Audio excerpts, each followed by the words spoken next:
The lionfish is a marine fish that is mainly brown, white, and red and have zebra-like stripes. They can vary in size from 12 to 15 inches in length, but have been recorded to be larger in areas where they are not indigenous. Lionfish have been known to prey on small fish and crustaceans or shrimp. They have been known to eat up to 2/3 their stomach. In the Pacific, groupers are known to prey on lionfish. In the Atlantic, however, groupers are severely overfished and struggling to fill this role. In the Pacific, sharks have also been known to prey upon lionfish and are actually being trained in Honduras to prey upon lionfish to control the numbers of lions.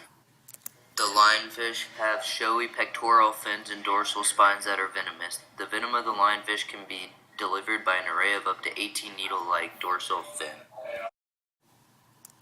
Lionfish are native to reefs and rocky crevices of the Indo-Pacific, but have been introduced to the Atlantic Ocean region from North Carolina to Venezuela.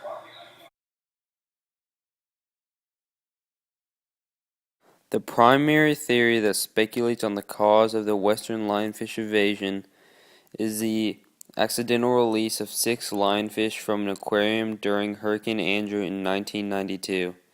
Then their high reproductivity allowed them to quickly reproduce. This image displays the lionfish population in 1985 and where they were spotted. This is when the lionfish first invaded western waters. The red dot represents the first spotted lionfish. This image displays the lionfish population in 2001. The 2009 lionfish population. This is the present-day lionfish population. This chart continues to display the rapidly rising population trend of the lionfish, whom release 2 mucus-filled egg clusters frequently, which can contain up to 15,000 eggs. Because they have no natural predators that eat these eggs, and because they release their eggs in such large numbers, the lionfish are easily able to reproduce in western waters. The large numbers of invasive lionfish then consume great amounts of smaller reef fish that play substantial roles in local ecosystems, in turn disrupting food chains and injuring the local marine environment. This chart shows some of the decreased fish population trends of major Atlantic fish using a percent average of the fish populations represented by the dotted line. By disrupting local food chains and eradicating keystone species, the lionfish gradually kill off entire reefs and their communities, and in turn rapidly decreasing local fish populations. Through this, the lionfish then indirectly affect the local economies by decreasing revenue brought about by fishermen and decreasing local ecotourism.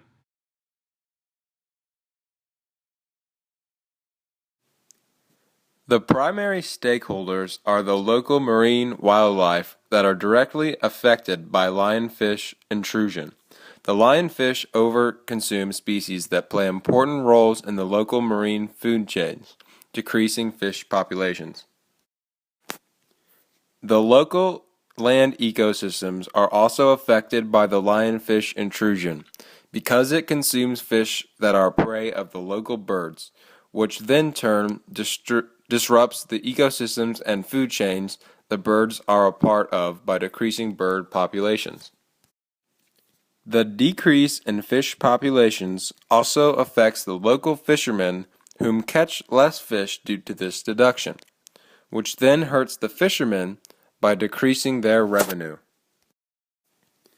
The decreasing amounts of fish caught by the fishermen then causes the fishermen to raise the price of fish in order to suffice for this decrease, causing the local seafood restaurants to pay higher amounts for the fish, decreasing their income and forcing them to raise the prices of their seafood.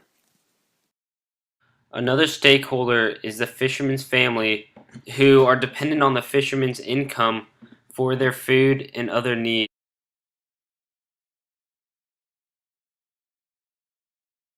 One possible solution to the lionfish invasion is making hunting lionfish into a more commercial industry by encouraging local seafood restaurants to serve lionfish by teaching local chefs how to cook lionfish.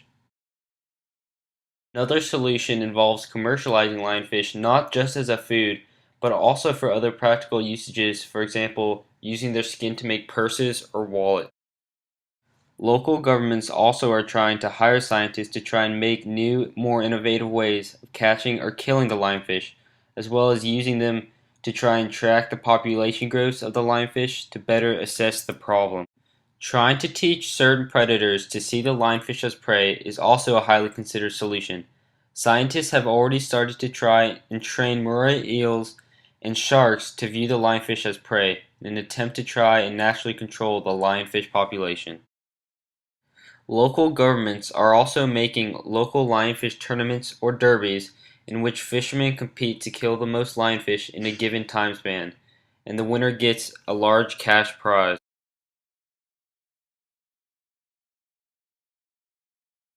The mass killing of lionfish also presents an ethical debate.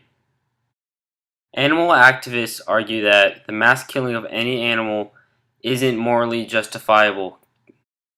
Supporters of lionfish killing respond to this by arguing that it is necessary to kill lionfish in order to save other local fish species, which makes it ethical.